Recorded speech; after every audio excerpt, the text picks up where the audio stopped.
Robert Wilson, black man, sentenced to 3 life sentences due to a simple assault case of one individual. The news crew definitely believes he deserves this punishment for this horrible crime.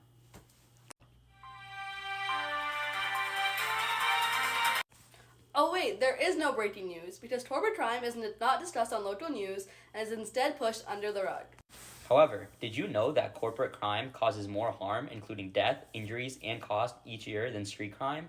However, it is punished much more leniently, as corporate crime is largely committed by white individuals, while blacks and Latinos share a larger portion of crimes committed on the street. Did you know that corporate crime causes 55,000 annual deaths from workplace injuries or illnesses, 30,000 deaths from unsafe consumer products, and 20,000 from various forms of pollution? This is in addition to the estimated 4.4 million non-fatal workplace injuries. Compare these numbers to the 12,664 conventional murder victims reported by the FBI in 2011.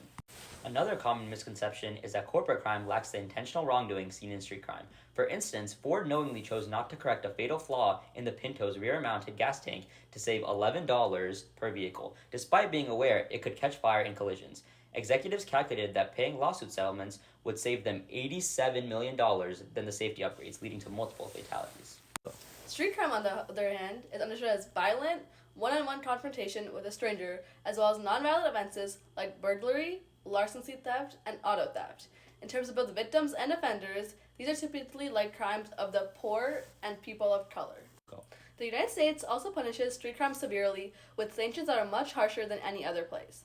This has caused America to incarcerate citizens regardless of being violent or nonviolent at a rate that is higher than any other nation. As seen in the beginning, street crime is easy to report on the evening news since information is readily available through law enforcement sources. Street crime also offers vivid visuals of bodies or suspects, which makes it a good source of entertainment for people watching the news.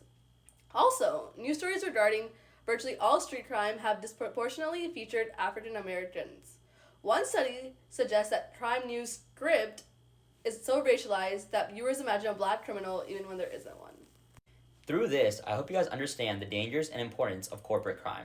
Imagine if the masses were aware of this. It could lead to policy changes pushing for stricter regulations targeting corporate crime. Increased media coverage, which could even further educate the public. And even reduce the total number of corporate crimes committed.